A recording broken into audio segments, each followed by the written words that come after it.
haven of memories. Every touch, every moment is like a thorned rose.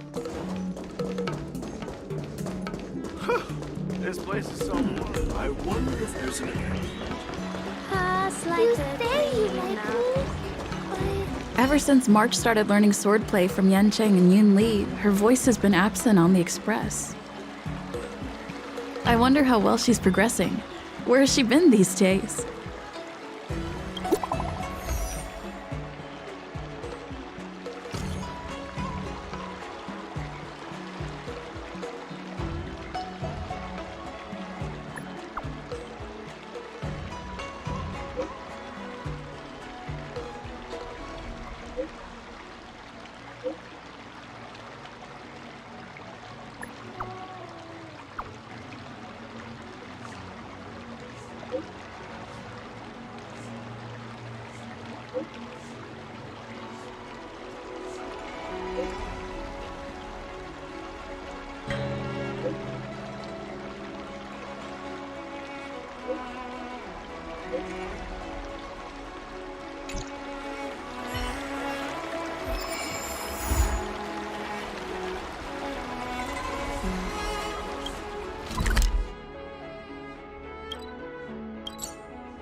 There you are.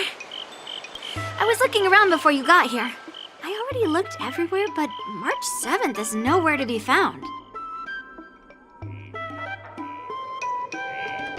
Nope. Let's just assume she successfully skipped class.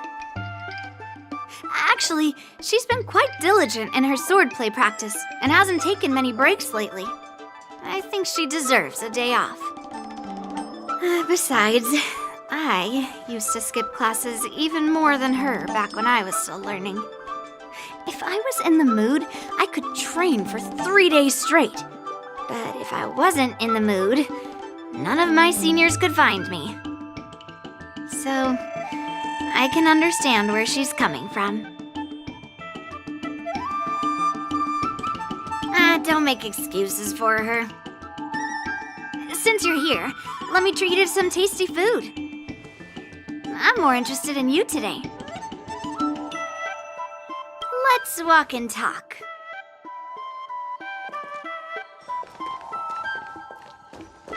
Lingsha told me there's tasty food in Arum Alley. Let's go there. Dumplings and steamed buns. The buns are huge. A table for two, please. All right, come on in. What would you like? Well, we'll have one of everything on the menu. The entire menu? Do you think it'll be enough?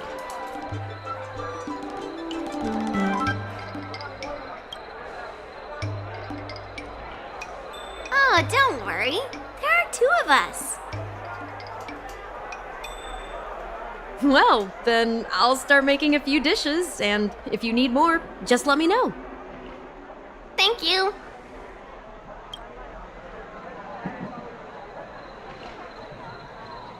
No, I've thought about it.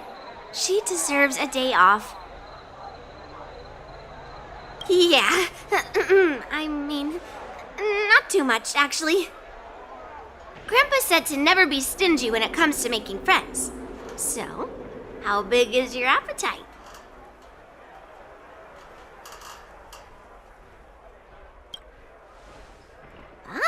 Then eat to your heart's content.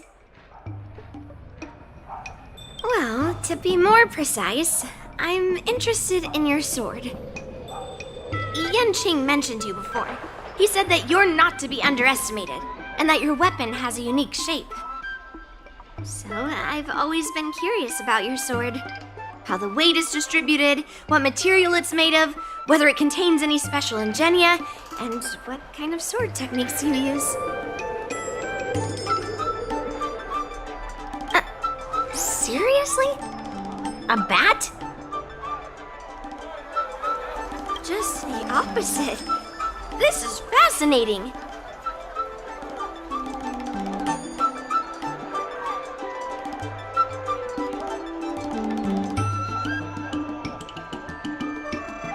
So, it really is a baseball bat. Grandpa said that a sword doesn't have to be constrained by its shape, so, in a sense, your bat is a sword too. He also said that a weapon mimics its master, so your bat actually reflects your habits in nature, you know? Let me guess. You're someone who doesn't follow the rules, enjoys improvising, and can handle yourself well against tough foes. Am I right?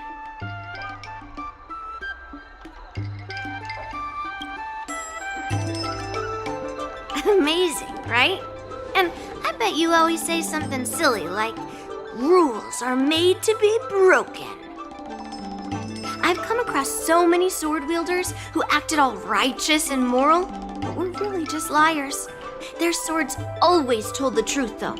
They told me that their wielders were just a bunch of frauds who relied on their divine weapons for everything. I've hunted down hundreds of swords like this so far, and every single one of them has been melted down. Yes, but only for those who cross the line. Melting their swords is my way of protecting those weapons. But just looking at a sword is not enough. Grandpa always says, words and expressions can be deceiving, but in a fight to the death, a sword's movements never lie. The war dance is just around the corner. You'll be participating, right? Miss Yunli, for talented sword masters like you, the war dance is a perfect opportunity to show off your skills and make a name for yourself. But for people like her who have already made significant contributions to the Xianzhou, they maybe don't need to prove themselves on the war dance stage. It has been a while, Miss Nameless. And you are? Thank you for your introduction, Miss Nameless. I'm Shi Kuei, and I work in the Palace of Astrum as the secretary for the Helmmaster. I apologize for interrupting your conversation. I happened to hear you discussing the war dance, and since this person is an old acquaintance, I thought I'd come and say hello. Yes, with the war dance approaching, many guests from afar are pouring in. Mr. Pavo here is one of them. He's from the distant planet Kalevala. Mr. Pavo's planet recently joined the Pan-Cosmic Trade System. He brought his delegation here this time, not only for business, but also to return something that belongs to the Xianzhou. Miss Shikui, the word gift is perhaps more fitting than return. While it did once belong to the Xianzhou, we faced many tribulations to be able to deliver it here, so it should be considered a gift. I apologize for my poor choice of words. Mr. Pavo's delegation brought a legendary Xianzhou sword that had been lost for centuries. General Huayan plans to personally thank them at the Palace of Astrum and present the sword as a prize to the champion of the war dance. Mr. Pavo and I were actually on our way there. Since you two were talking so enthusiastically about the war dance, maybe you'd be interested in joining us at the Palace of Astrum?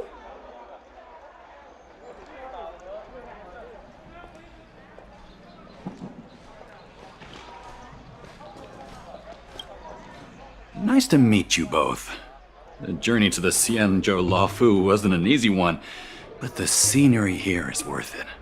It's completely different from my homeland. Once the formalities at the Palace of Astrum are finished, I'll find a quiet spot on this street and plant a seedling, and then my mission will be complete. The Sword of Heroes will finally be returned to its rightful owners. I couldn't be happier.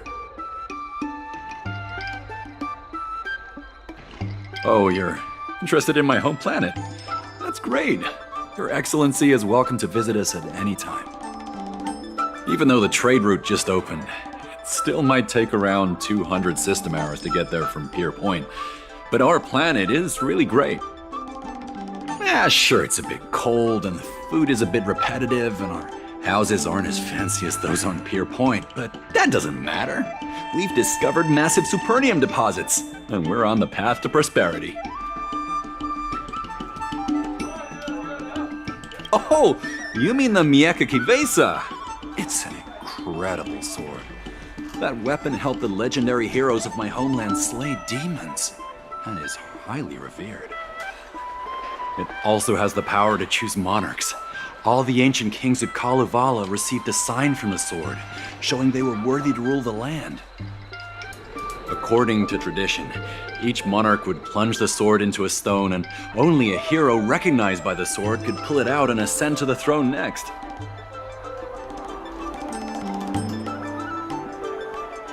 Well, those are just legends from the past. No one today has witnessed it firsthand.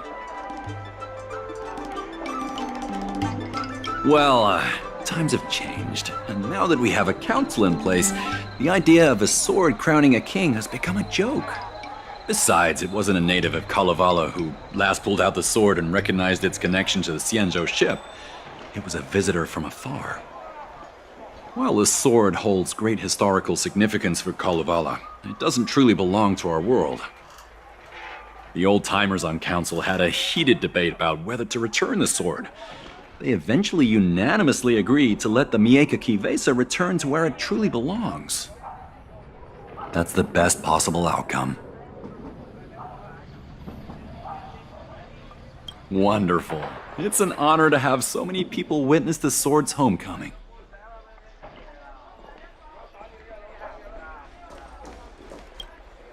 Let's head to the Palace of Astrum together. I know, right? Thanks to March 7th skipping class, we get to join in on the fun. Grandpa always asks me to go look at swords with him, but he hasn't said anything about this one. It's really weird. But now that we're invited, let's go and check it out.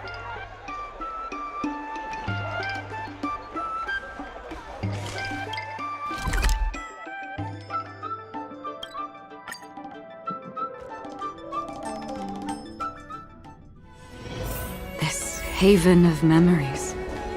Every touch, every moment is like a thorned rose. There you are! Come on, let's go to the ceremony together.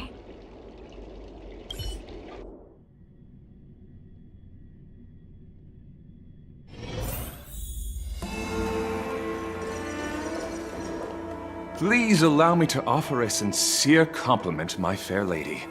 Your beauty is as pure as a snow-white iris. Well, if it isn't my dear friend! Glad to meet you again. Who is this weirdo? Who is this knight? I am Argenti, a member of the Knights of Beauty. I was invited as a part of the Kalevala delegation to escort the legendary Mieka Kivesa back to the Xianzhou. May I have the honor of knowing your name?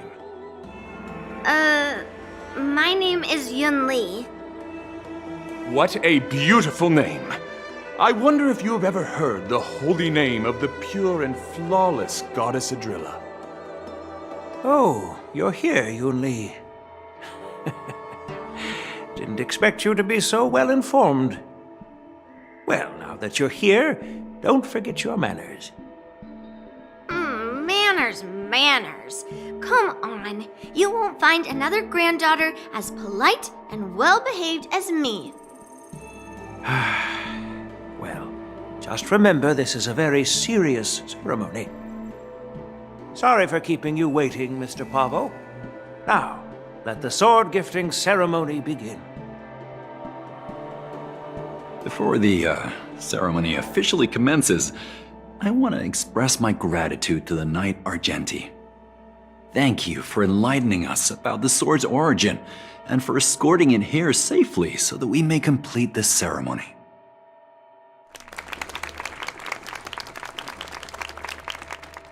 On behalf of the Kalevalan delegation, I, Pavel Kalistaya, am here to return the legendary Mieka Kivesa to the Xianzhou Alliance. its rightful homeland. I'm truly grateful for Kalevala's noble act of returning the sword and for the Knight of Beauty's chivalry. Now, as we gather here on the Xianzhou Luofu, I officially welcome the sword back to its homeland. Mieka Kivesa.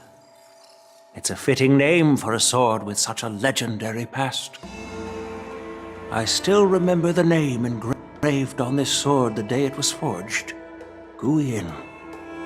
It was forged by Han Guang, a craftsman from the Zhu Ming's Pyrojaya Forge.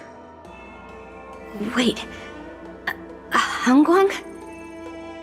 Although its blade is worn and cracked, its essence remains as resilient as the Xianzhou Cloud Knights.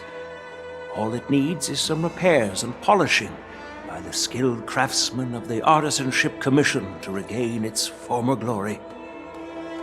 I've decided to entrust this sword, Guyin, to the Luofu Artisanship Commission for restoration. Furthermore, it will serve as the prize for the champion of the Luofu War Dance.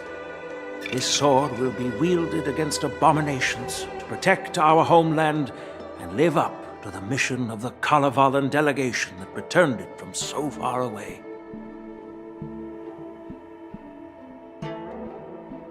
Thank you, General. It is an honor for Kalevala. Now, esteemed knight and delegation members, please head to the Artisanship Commission, where... No! This sword was forged by Hongguang. Yunli! These esteemed guests have brought back your father's last work. Where are your manners? Oh, I didn't realize this sword was actually forged by your father. Returning it to its rightful owner is, Grandpa, give me that cursed sword right now! I'll melt away the remnants of that man's curse once and for all!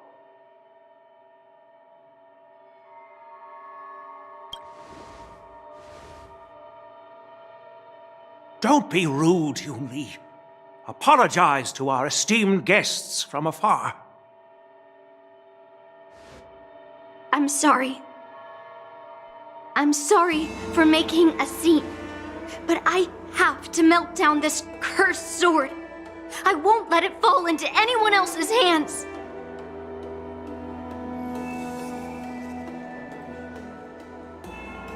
Yunli, please, go for now.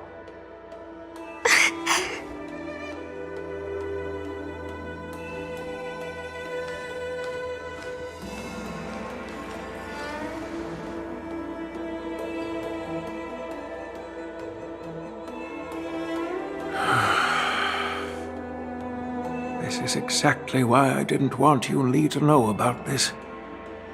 I didn't want to create trouble, but trouble found its way here anyway. Perhaps it really is divine intervention. Could you, please, keep an eye on Yunli for me?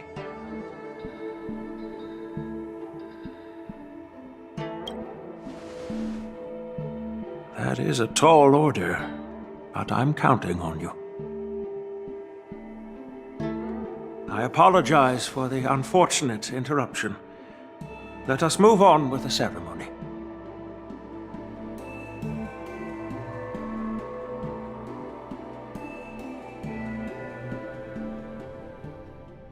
Unless I'm mistaken, Yunli should be around here somewhere.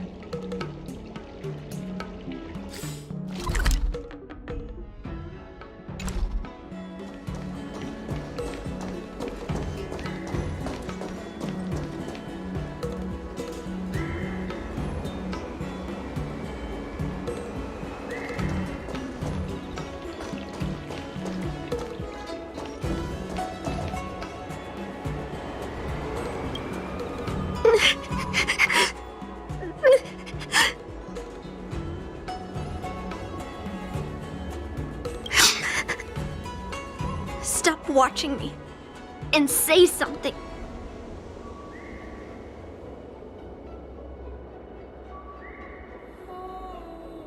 If you want, I can make you cry too. Did Grandpa send you to look for me? I bet he did.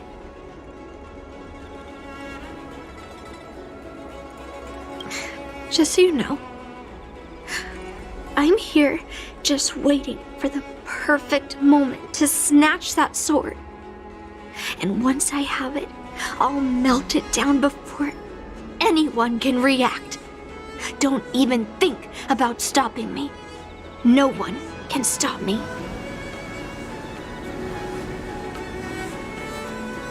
Grandpa sent you here. Surely he doesn't want you to help me. Have you heard of cursed swords? That sword is one.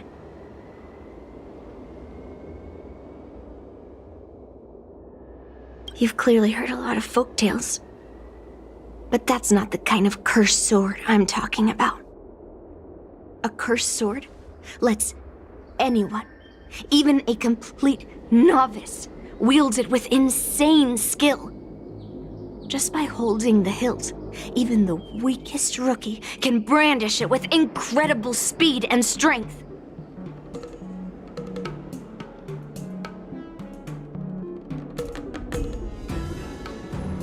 I'm not joking around. And I'm not making up some crazy story. While a cursed sword grants instant abilities to its wielder, it comes at a cost. It's like continuously adding fuel to the forge. With each swing, the sword drains the wielder's blood and essence. Day by day, the fuel will run out, leaving nothing but an empty husk.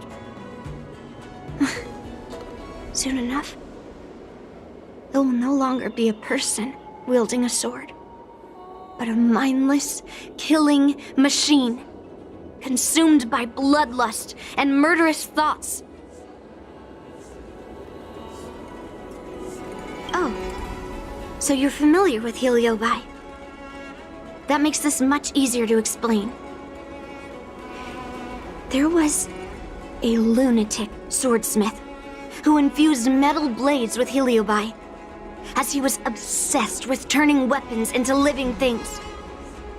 And this is how cursed swords were made.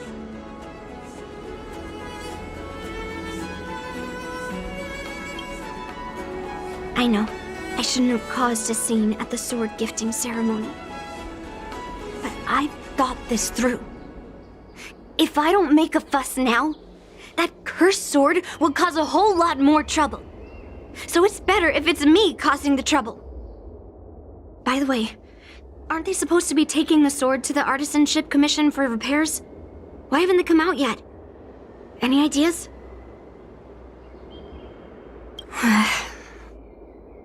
Looks like they're not going to show up here. I'll just head straight to the Artisanship Commission. It doesn't matter why Grandpa chose that sword. I won't let it fall into anyone else's hands. I'll track down every single sword he forged and melt them down one after another. Just like I've been doing all these years. I have to go now. Is she planning to sneak into the Artisanship Commission and steal that sword? Maybe I should keep an eye on her.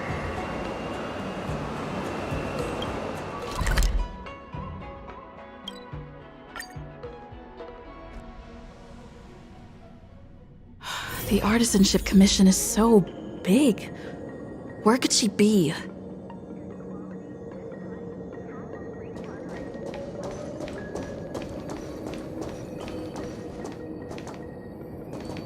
Just a while ago, a girl came up to me, all fierce and demanding directions. She said she's a member of the Artisanship Commission. Do you know her? No idea who she is. If she really works here, how can she not know her way around?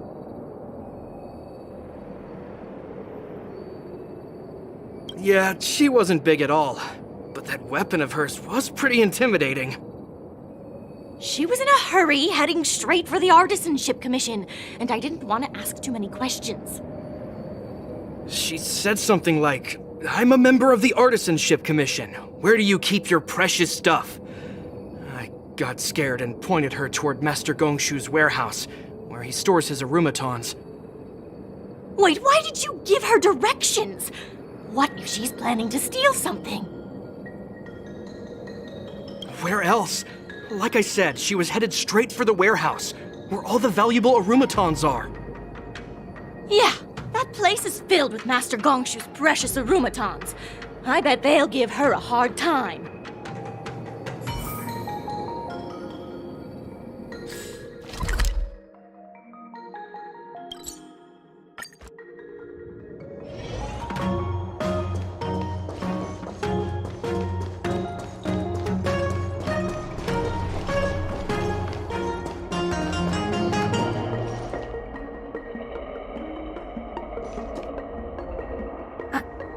What are you doing here?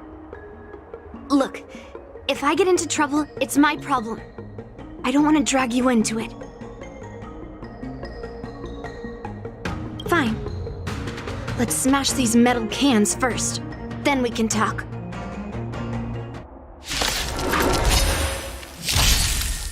Time for a buzz. Ready for another? Converge and awaken! Human creations!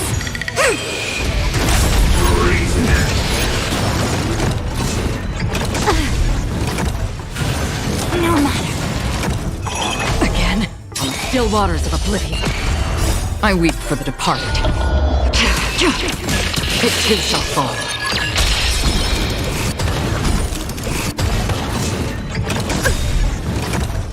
Net markers activated. Time for a good old counterattack.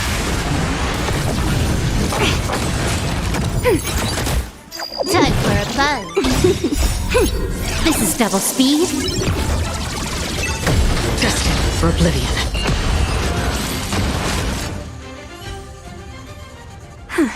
That was the last of them. Thank you for helping me out.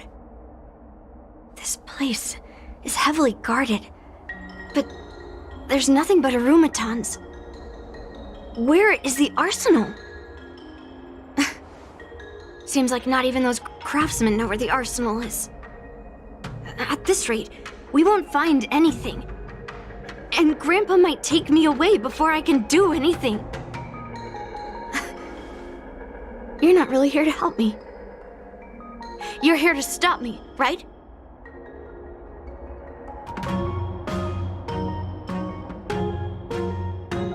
No, it's not. Grandpa made a promise to the delegation, and going back on his word would tarnish his reputation and make things difficult for the Luofu. But leaving that cursed sword here will also make things difficult for the Luofu. So all things considered, the best outcome is for me to melt that sword down and take all the blame. You probably think I'm being impulsive and unreasonable, right?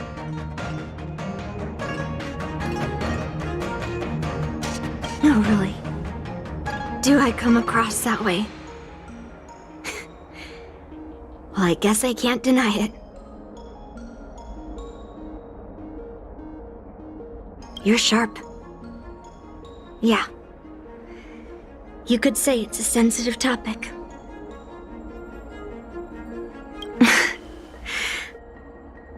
Look. I owe you an explanation. But this isn't the best place to talk. We need to find somewhere else. Let me be clear, though. I'm still pretty riled up. This is just a temporary break. I already told you about Guyun. The sword that was returned during the ceremony. It's a cursed sword, with a heliobus inside. And Hongguang, the swordsmith who forged it, is my father. I rarely mention his name to anyone other than Grandpa. Maybe, like you said, I've been avoiding having to talk about him. But as long as my mission to hunt down cursed swords continues, it's impossible to avoid the topic forever. For some reason, I feel like I can open up to you. Honestly, I don't remember much about him. All I know is that the Pyrogyre Forge used to be a bustling place, with people from all over coming to get one of his swords.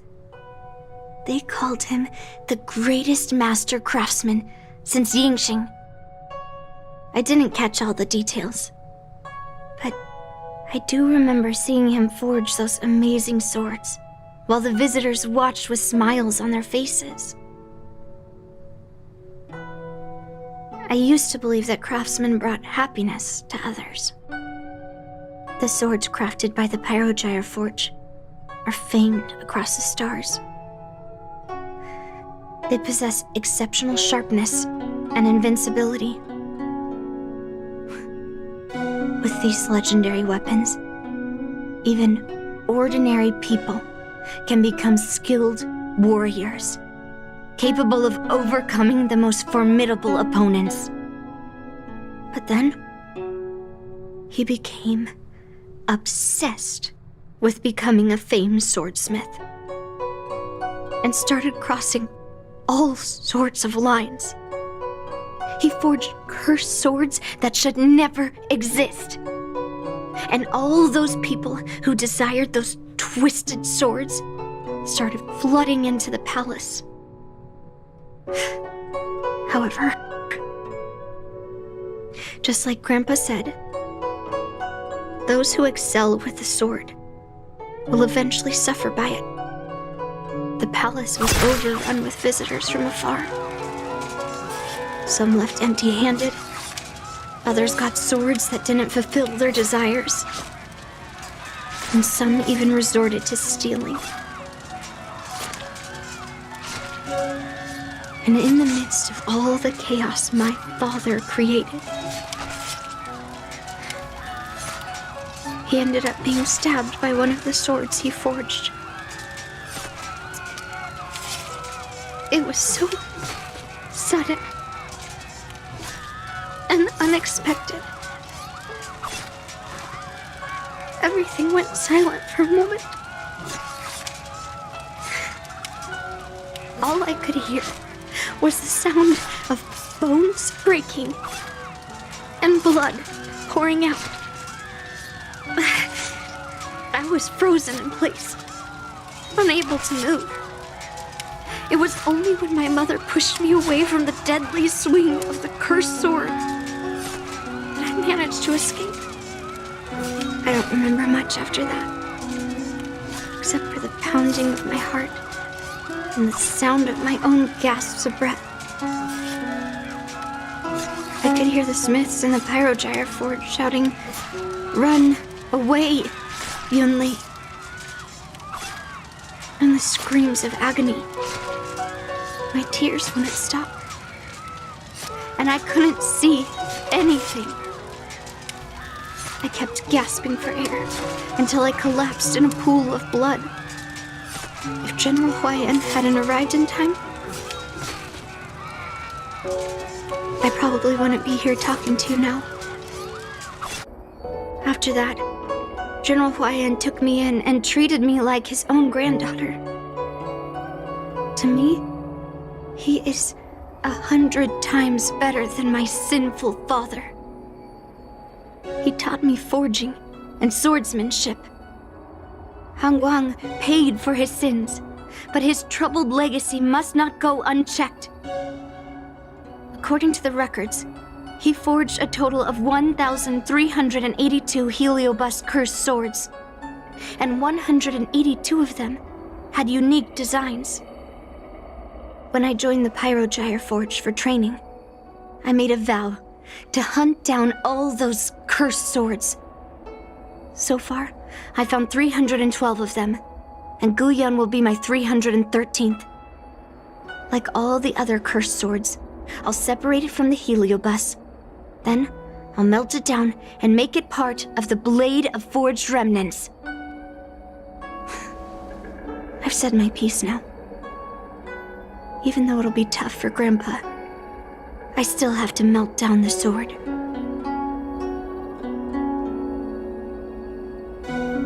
So,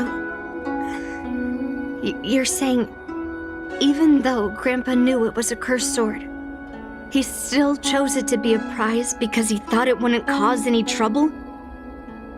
No. No matter how I think about it, something is definitely off. Grandpa didn't tell me anything about the ceremony. He must be hiding something. Besides, after our argument today, you want me to go back and talk to him now? No way. At least not today. Maybe tomorrow. Somehow, after talking to you, I feel like I've cooled off a bit. Well, I'll have an honest conversation with Grandpa tomorrow. And I won't take any action against Gu Yun until he gives me his reasons.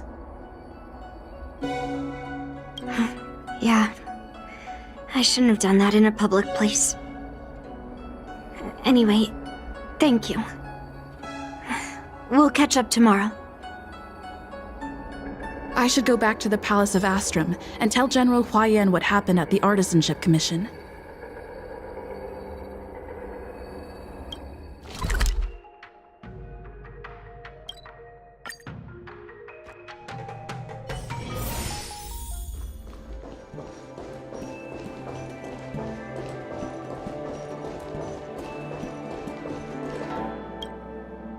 My granddaughter didn't cause any trouble, did she, young lady?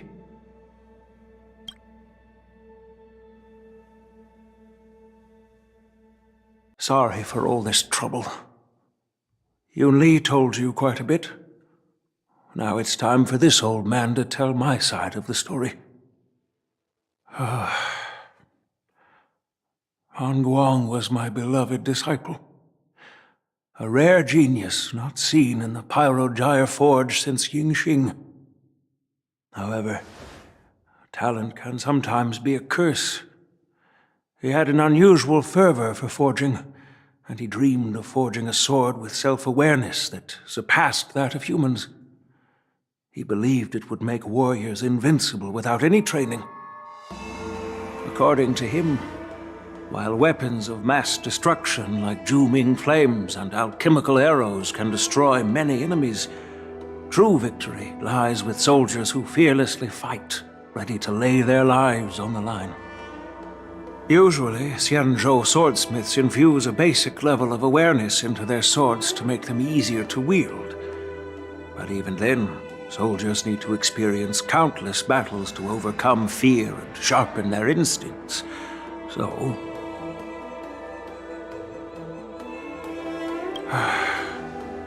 by infusing Heliobi into swords, he managed to forge weapons that could grant their wielders strength and valor, and even make decisions for them. However, weapons are different from regular tools. They are meant to kill, plain and simple. After countless battles, all the anger, fear, and bloodlust are soaked up by the Heliobi within the swords. The soldiers wielding them not only gain strength, but they also become consumed by the malice, turning them into puppets possessed by the swords. No matter how noble Hongguan's intentions were, those weapons, soaked in blood, turned into cursed swords eventually. Later, Outworlders got wind of what he was doing and encouraged him to keep forging cursed swords. They came up with all sorts of reasons, from taking back their kingdoms to slaying demons. And you know what happened next. That massacre took our parents' lives, and the lives of many craftsmen in the Pyrogyre Forge. Yunli managed to survive, but she couldn't escape the horrors of that day.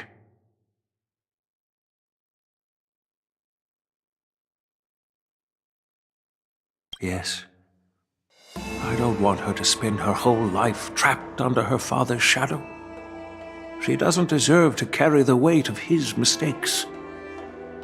Despite her vow to hunt down and wipe out all cursed swords, fulfilling that vow requires immense effort. Traversing the starry seas in search of the swords is like finding a needle in a haystack. And to reclaim those swords, she has to duel the bloodthirsty wielders, teetering on the edge of life and death. She has taken back over 300 cursed swords, and has suffered the same number of fatal wounds. I took her in to give her a chance at a normal childhood, not to send her on a sword-hunting journey. Even if she manages to melt down all the cursed swords one day, what will she do with her life after? Gu Yin is indeed one of the cursed swords forged by Han Guang. Very few swordsmiths could use Heliobai as forging material, and Han Guang was one of them. His attempt came at a terrible cost. I thought this sword could be an opportunity. I wanted to tell her that her father wasn't all evil, that even the man she resents so much managed to forge a true sword of heroes. I also wanted to find a chance to tell her about the history and origin of this sword, but not during the ceremony. As you saw, it wasn't a good time. I've instructed the Artisanship Commission to keep the sword safe in the arsenal. If you have any doubts, feel free to ask the people involved.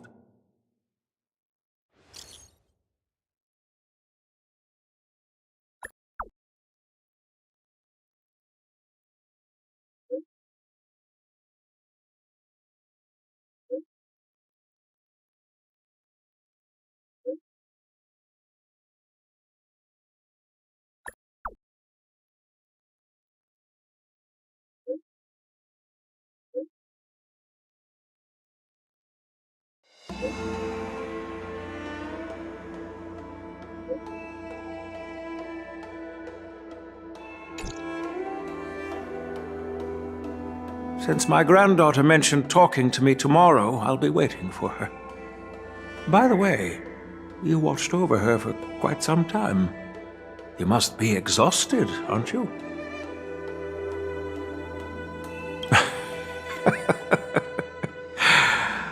I'll be counting on you then. Time to go back and find that class-skipping March 7th.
All right, everyone is here.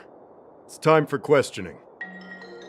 Yunli, I'm sure you understand why the official called you here, right?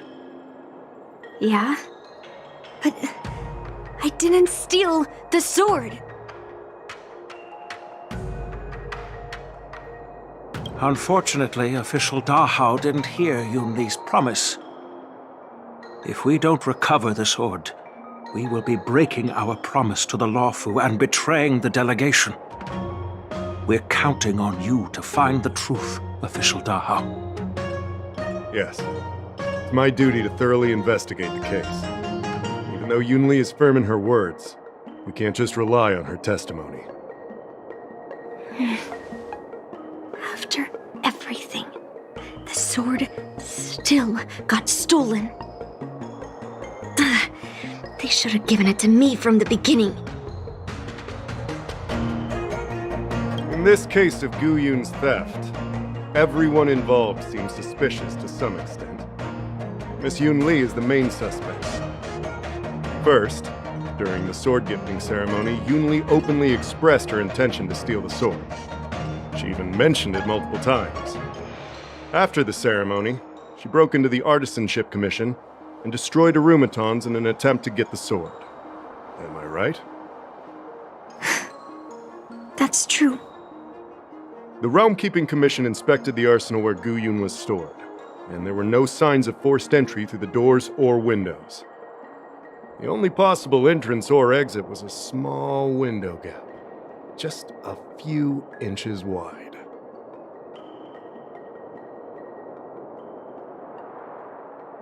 If March 7th were here, she'd probably jinx it and accidentally reveal who the thief was. The box containing Gu Yun was opened and the sword went missing, but none of the other swords in the room were touched. Which means...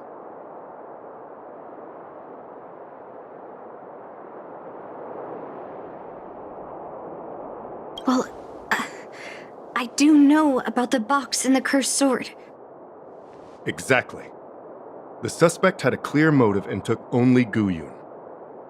So, besides the ceremony participants, only the delegation members had access to the sword.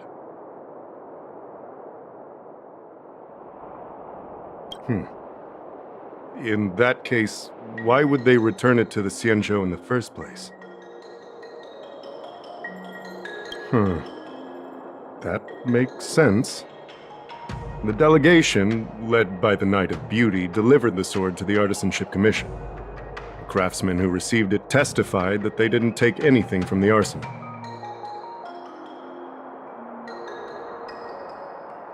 Argenti? Oh, that Knight of Beauty. He was with the delegation when they handed over the sword to the Artisanship Commission. You might not know, but he's the one who recognized the sword's origin on Kalevala and escorted it back to the Xianzhou. In other words, he's the one who made it possible for the sword to come home.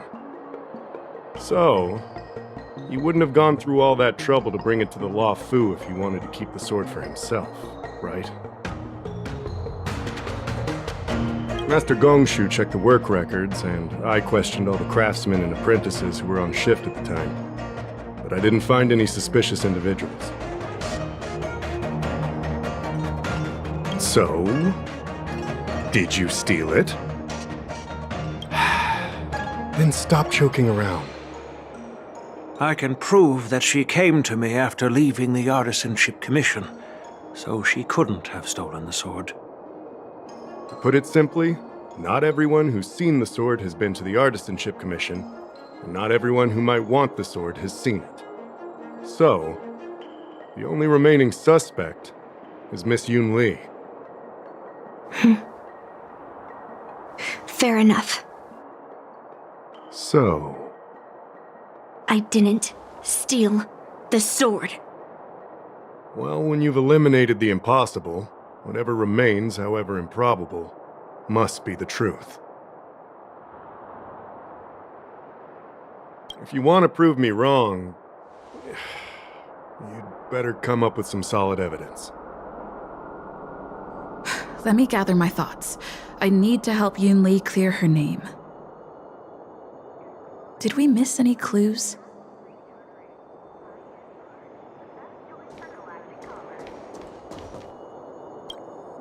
Yes, I received your message yesterday and went to the arsenal to check on it.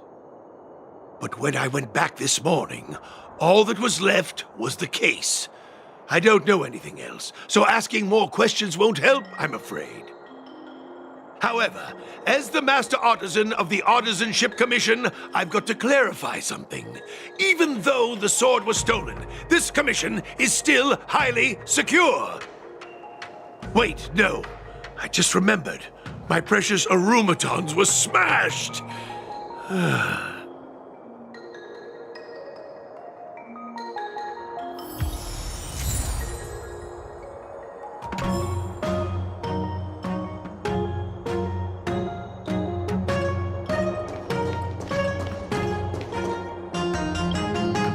Who could have thought that the Mieka Kivesa would be stolen?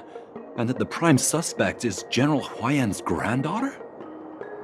Regardless, we've accomplished our mission, and now it's the Xianzhou's problem. By the way, why did that girl call it a cursed sword? It's quite upsetting. That's enough, young lady. Let me get something straight. On Kalevala, this sword has always been highly revered. The first master of the Mieka Kivesa slew countless demons and then passed it down to a line of wise monarchs. The monarchs would heed the guidance of the hero spirits within the sword and gain insight into defeating their enemies. What is, Helio? What? Never mind. The point is that the Mieka Kivesa did help the ancestors of Kalevala build a strong foundation. It's definitely not a cursed sword.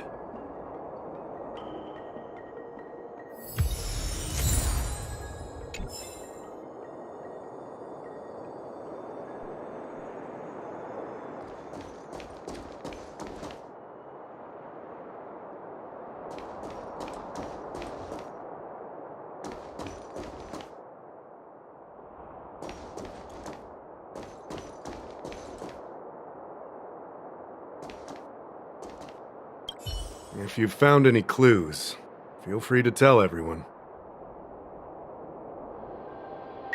All right. Come back to me when you're ready.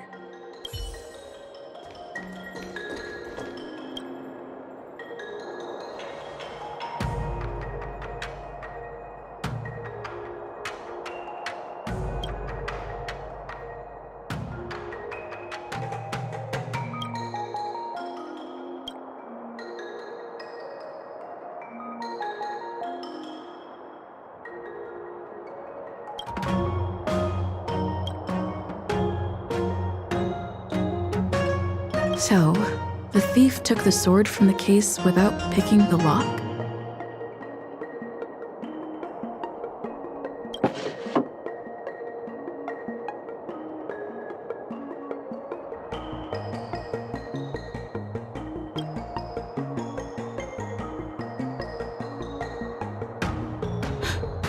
Why is this flower petal inside the case?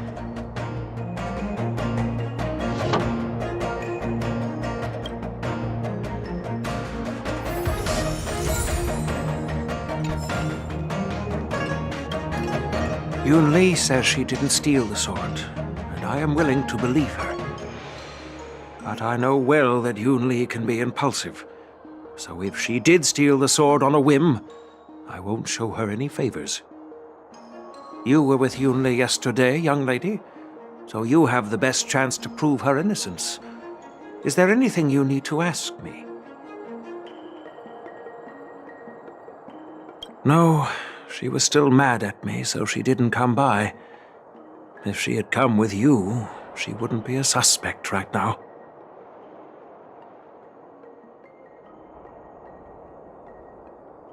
After the ceremony, Argenti carried the sword case, and together with the delegation, they were escorted by the Cloud Knights to the Artisanship Commission.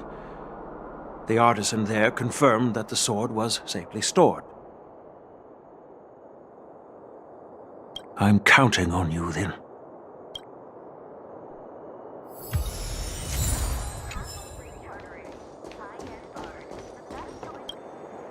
I don't want to make things difficult for official Dahao. Let's do this his way, and prove my innocence. If I can find that cursed sword, I can prove my innocence right away. Well, don't blame me if I find it first. and melt it down. There's something else bothering me. Why would the thief take the sword, but leave the case behind? Did they melt down the sword like I wanted to? I mean, carrying around the sword like that would be pretty conspicuous. Wouldn't a thief prefer to take the case as well?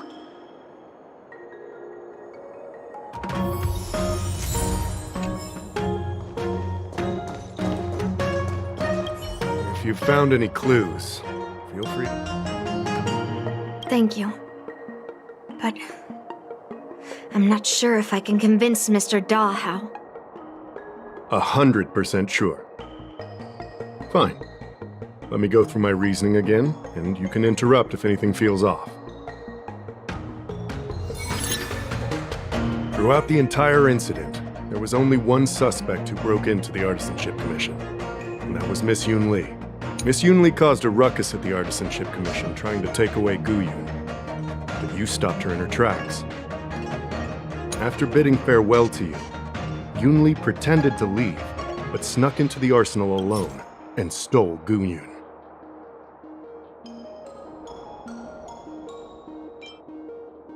On second thought, maybe let me think about it. Take your time. After bidding farewell to you, Yunli On second thought, Take your time. After bidding farewell to you, Yunli pretended to leave. Wait, you messaged Master Gongshu? I had no idea. Well, that's some solid proof right there. However, it only proves the sword wasn't stolen up to that point. I didn't do it! After bidding farewell to you, Yunli pretended to leave, but snuck into the arsenal alone and stole Guyun. On second thought, Take your time. After bidding farewell to you, Yunli pretended to leave. On second thought, Take your time. After bidding farewell to you. On second thought, maybe. Take your time. After bidding farewell, we haven't found any other suspects or evidence. After Yunli and I went our separate ways, I messaged Master Gongshu to inform him about the incident. And much later, Master Gongshu told me the sword was confirmed safe. So up until that point, Yunli couldn't have stolen it. Can I prove this? After bidding farewell to you, Yunli pretended to leave, but snuck into the... We haven't found any other suspects or evidence. Looks like you're missing some crucial evidence. There are no signs of the arsenal being broken into, so... The only real evidence is the sword case. No, the fact that there are no signs of a break-in is suspicious in itself. Which piece of evidence should I use to convince Dahao? We haven't found any other suspects or... I carefully examined the lock of the sword case, and there were no signs of tampering or damage. What does that mean? As to why the case was never locked in the first place, only the people who delivered it to the Artisanship Commission would know. Plus, I found something else inside the case. Which piece of evidence should I use to further convince Dahao? We haven't found any other suspects or evidence. I found this in the crevice at the bottom of the case. A rose petal? Huh. Yeah, I must have missed it during the search. Why was there a petal inside the case?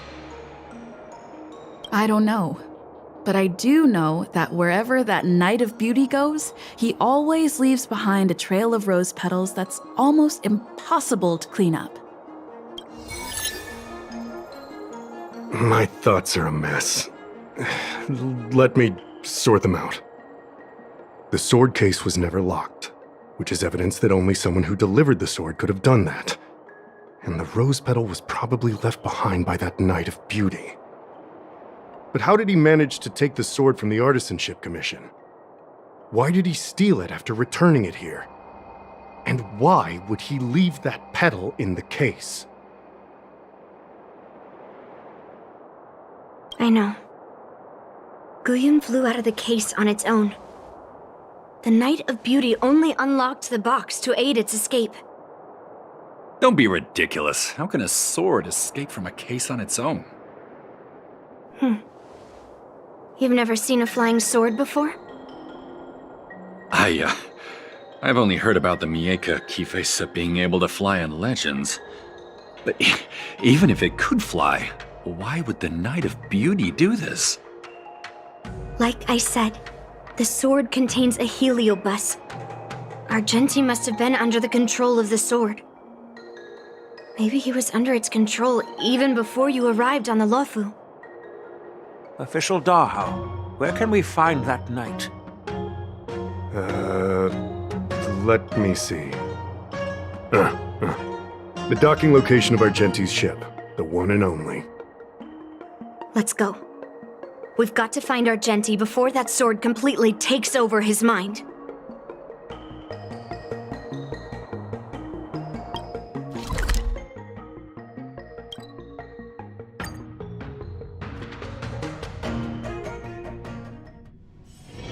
This haven of memories. Every touch, every moment is like a thorned rose. You can't change it, no matter how hard you try.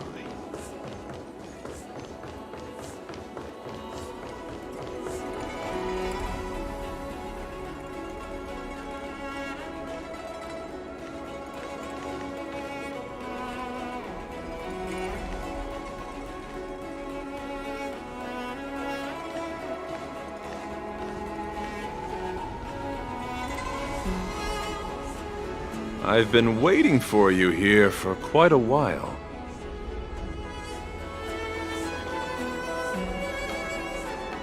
Knight of Beauty. You're the one who stole Guyun, right? Hand it over. You have no idea how dangerous that cursed sword is. Dangerous? In my humble opinion, the real danger is always the hand wielding the weapon.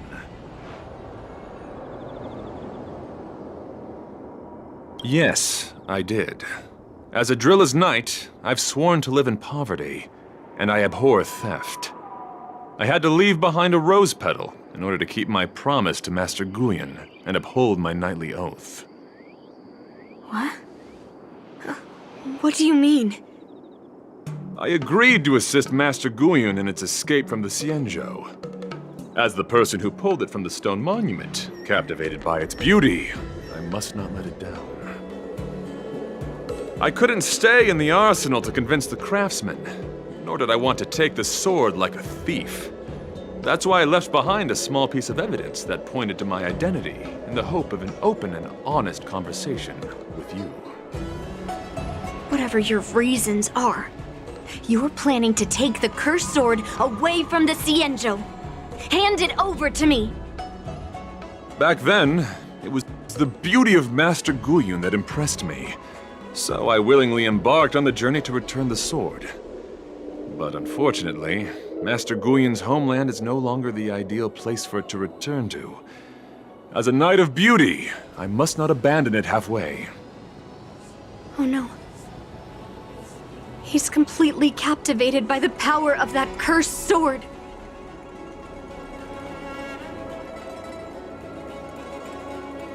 The solution is right in your hand. Captivated? No! I am touched by Master Guyun's flawless beauty. To be honest, I'm confused why none of you can understand this sword. This is quite heartrending. I've already made up my mind to take Master Guyun away from the Xianzhou. That cursed sword has messed with your ability to think. But I'll break you free from its grip. I'll shatter its illusion. And the sword itself. Fair lady, if you're intent on taking away this person, this sword that is under my protection, please engage me with a fair duel according to knightly etiquette.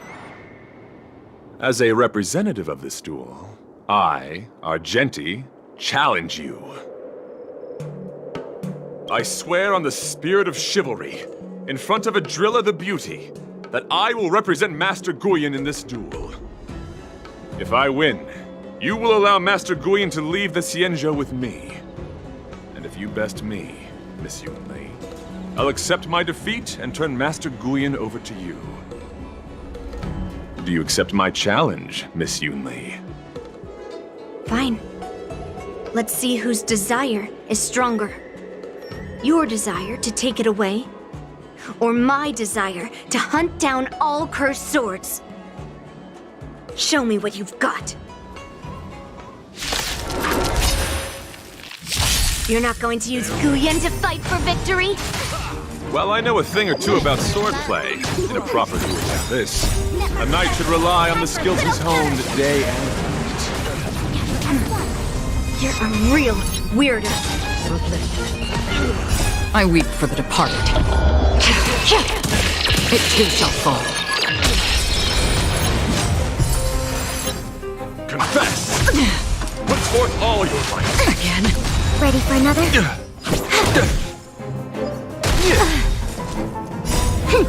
This is double speed. Rise to the challenge. Let thy voice. Yin and yang. On the still waters of oblivion.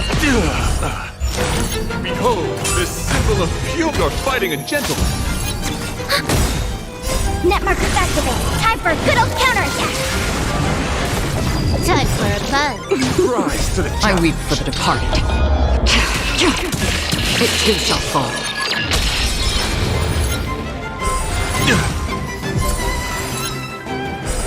Rise to the challenge. Human creations. Confess. Put forth all your might.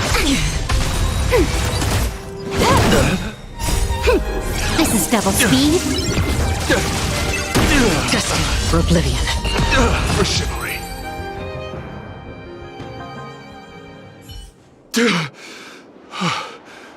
I've lost. According to the rules of a knight's duel, I should keep my promise and hand over the sword to you. But before I do that, I hope that you, as the winner, might have the mercy and listen to Master Guyan's past experiences. This sword has been cursed since the day it was forged.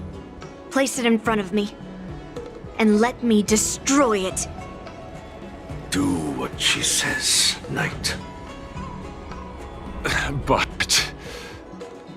You've done so much for me already. It's time for me to face her alone.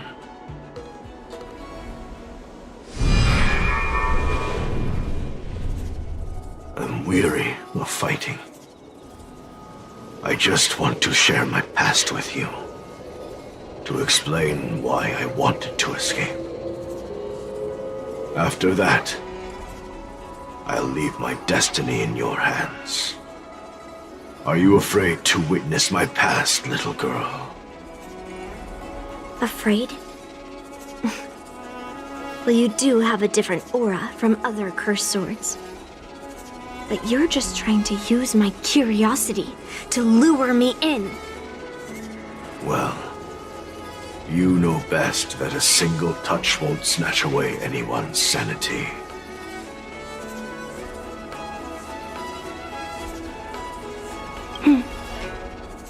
Fine. Show me your past.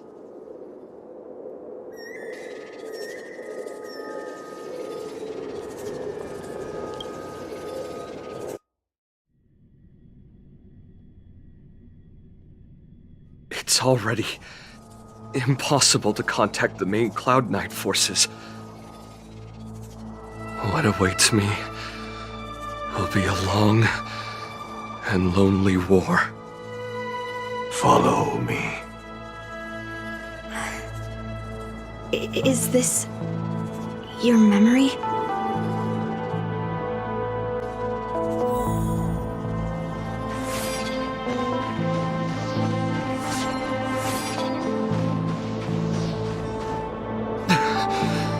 It's so cold here.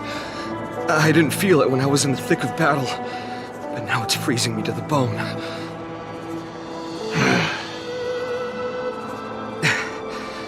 You're indeed a masterpiece from the Xianzhou Juming. If you hadn't taken control of my body, I probably would have been decapitated in that fight. Quiet, and stay alert. Boris and Wolf Troopers never give up the hunt. Hey, just relax a bit. It's been over 300 days since we were both stranded on this planet. The transmitter never rings, so I guess we can't count on that anymore. The people on this planet still use beasts to pull their carts.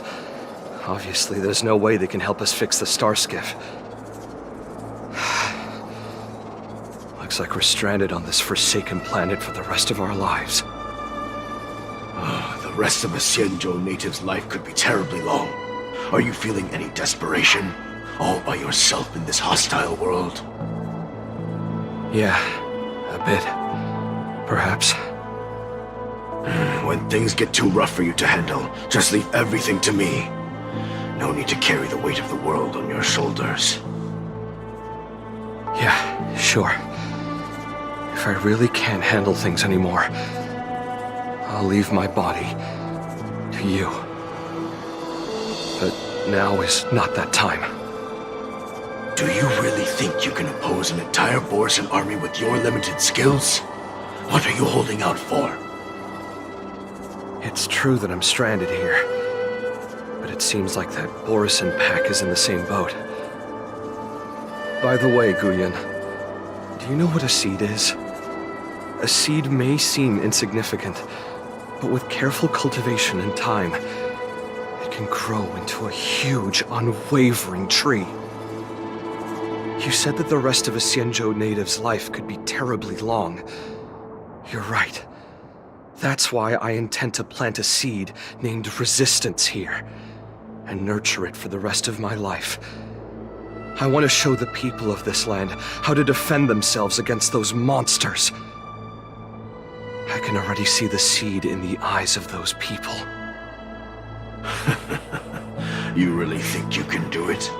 Why not just give me control, and we can revel in the bloodbath together?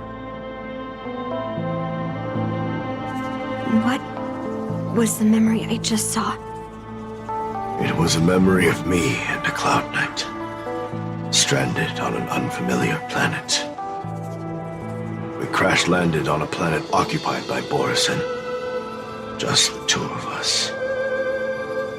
I can feel that it was a lonely war.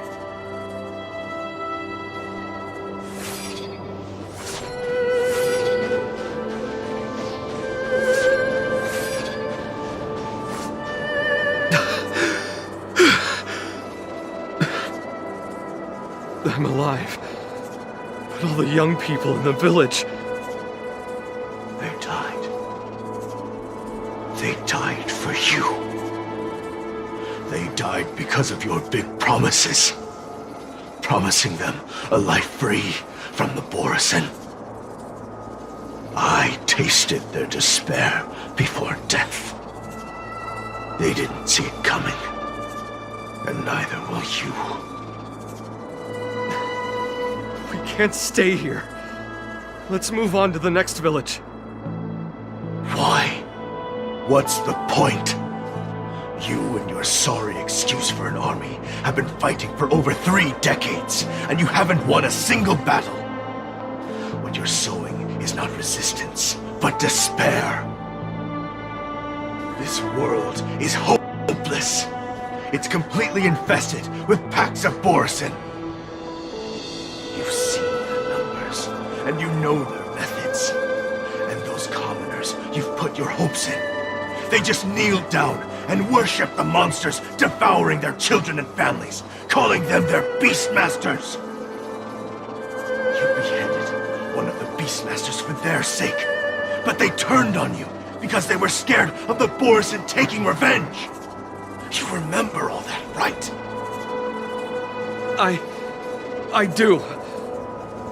I remember my first death. The Borisan cut off my head. But I also remember that if it weren't for a brave youngster who risked his neck to reattach my head and give me a proper burial, I would have disappeared completely. I remember everything the people did for me. They left food at the entrance of my cave, fixed my fur coat, and some even joined my resistance. The rest of the Xianzhou native's life is still terribly long. And there will be new youngsters who will stand beside me in battle. Time is on our side.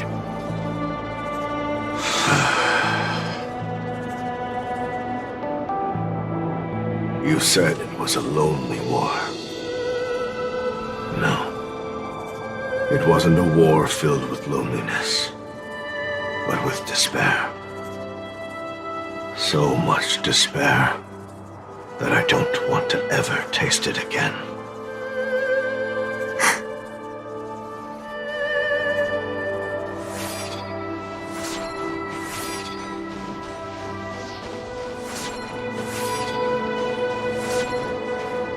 I'm leaving. Where are you going, Your Highness? I'm returning to my homeland. A distant place beyond the sky. I'm not coming back. But what should we do with you gone? What if those wolf demons show up again? They won't, my child. You've wiped out the last of them.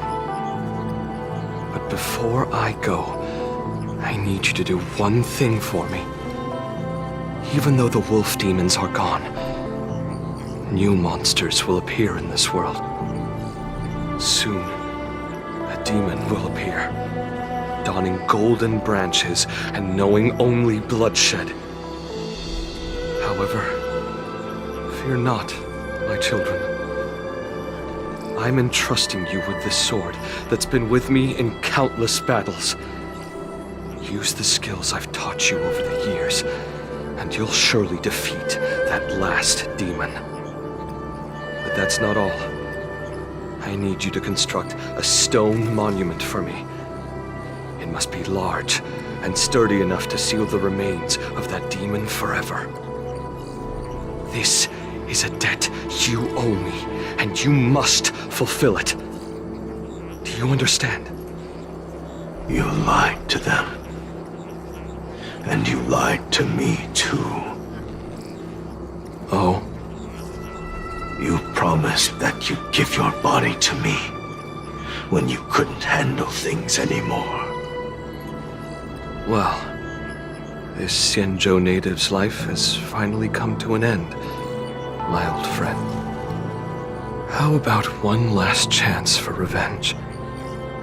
Come and bid me farewell for the final time. He had long since come to some understanding. I could sense a mix of intricate emotions flowing out.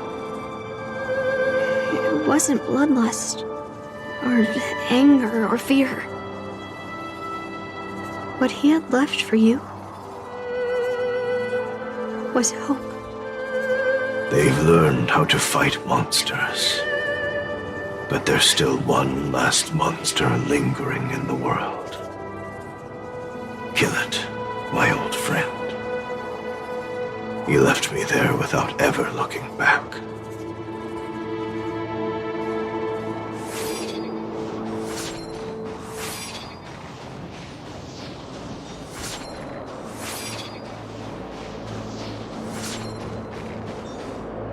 Thank you, my old friend.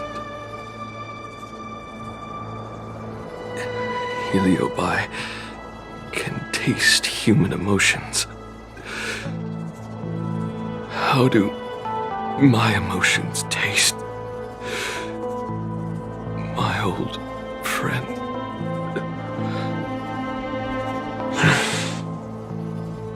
A hint of bitter compassion and a touch of scalding courage. Your heart's deepest desire is to end war once and for all. Now, the war is finally over. Can you hear? Even though you can't hear me anymore, my old friend, I'll do everything I can to bring an end to all conflicts in this world. So, this is the past of the Kalevalan people's Sword of Heroes? You helped the people of that world bring an end to war? No, I did not. I am a weapon, and I only became the cause of more conflicts. Countless monarchs of Kalevala saw me as a symbol of kingship endowed by nature, and they waged wars in order to possess me. I grew tired of their wicked intentions. I didn't want to kill for anyone anymore. So I returned to the stone monument where my master was buried. And since then, no one was able to remove me from it. But you allowed Argenti to take you away? Because even after all this time, I still wanted my master to come home.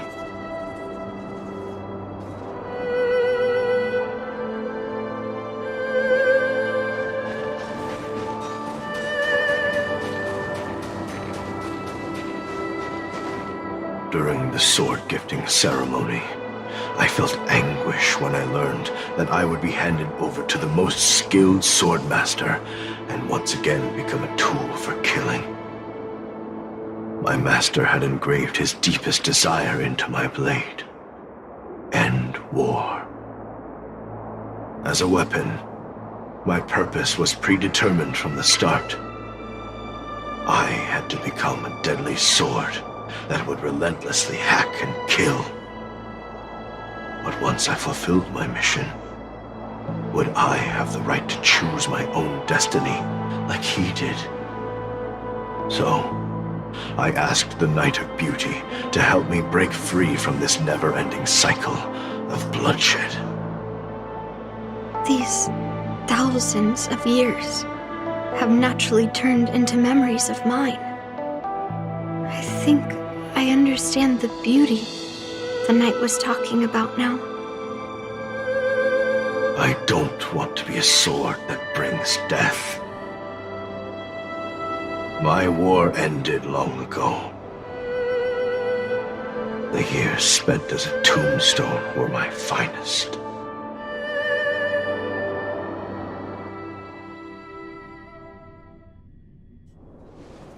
I've told you everything about my experience with Master Guyan on Kalevala. And now, I'm sure that Miss Yunli is as moved by the sword's flawless beauty as I was back then. Even though I had heard the legends of this sword from the delegation, delving into its memories was still fascinating. Yunli, I trust Guyan's experiences have changed your mind.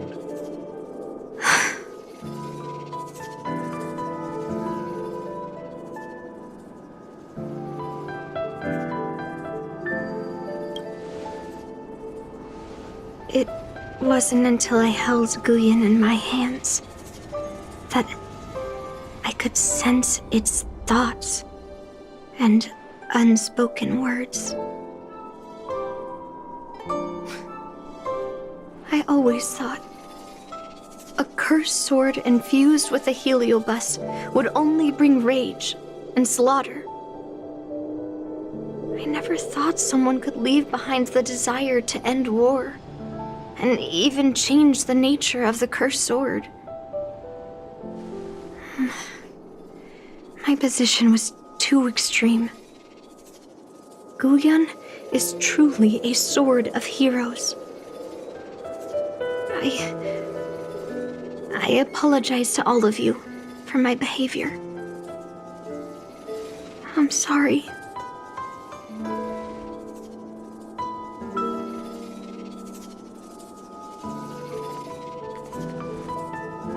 Now that we've proven Miss Yunli's innocence and found the sword, should we now return it to the arsenal?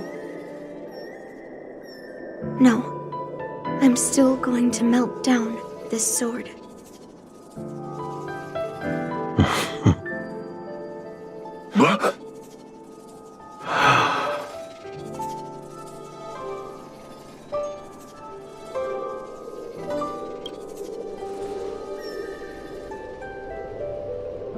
heard your true desires, Guyan. I can sense that you're tired of being a sword. Constantly serving new masters and fighting battles you no longer want to be part of. Right? But being a sword is my destiny.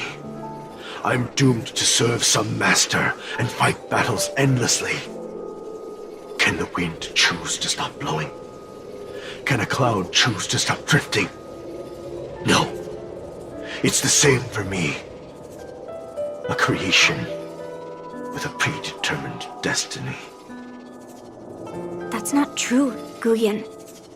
That nameless swordmaster shaped his own destiny. So you can too. I just can't picture my destiny being anything other than that of a sword. Do you remember when you stood alone in front of the swordmaster's stone monument? People admired you because you carried the memories of the hero. You were no longer a sword. You were a memorial. Later, as I became worn and weathered, the gentle wind would pass through the hollows of my body, creating melodic tones that echoed in the distant mountains. I became a musical instrument then. I miss those times. Can a creation become what it wants to be? The answer is yes. I'll grant your wish, Guyan, and transform you into something different. Something different? But this is the price for the war dance. If the Kalevalan delegation finds out... Please, say something, General Huayan. Well, my granddaughter has always been stubborn. Are you really sure about this, Yunli? What do you all think? Fulfilling Master Guyan's wishes is the reason I came to the Xianzhou. With the driller's blessing, you could turn Master Guyan into a plow. But as long as it fulfills his wish to end war, I support it fully. Then, I'll leave it to you, Yunli.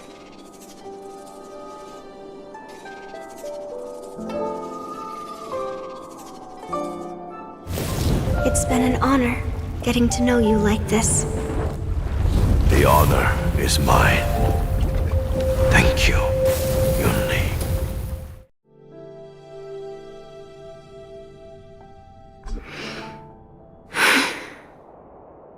Why the long face, my child? Are you feeling regret, perhaps? You were completely determined when melting down the sword. So, why the sudden change of heart? Grandpa, I melted down the prize for the war dance. How are you going to explain this to the Lafu? Oh? Am I hearing right? This little girl is worried about her grandpa. Didn't see that coming. If only I'd talked to you from the beginning, Grandpa. Maybe things wouldn't have escalated like this. But at least Guyan got what it wanted. I have no regrets there.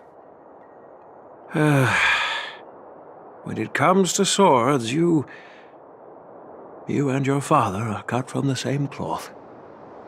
So, are you planning to continue melting down the rest of Hongguang's swords? Yeah. Guyan is unique. But the other cursed swords are still too dangerous for anyone to handle. But maybe I'll try to be more patient next time. Be more patient. Well said. Remember what you learned today, because there will be many more situations in the future that will require you to be more patient. Understood. But what about the prize? Well, ever since you showed up at the ceremony, I had a hunch. So I prepared another sword as a backup plan. And don't worry, this one has nothing to do with Heliobi. That's perfect. By the way, the ambassador from Kalevala and that knight went to Arum Alley. They're looking for a spot to honor the hero. Why don't we go take a look together?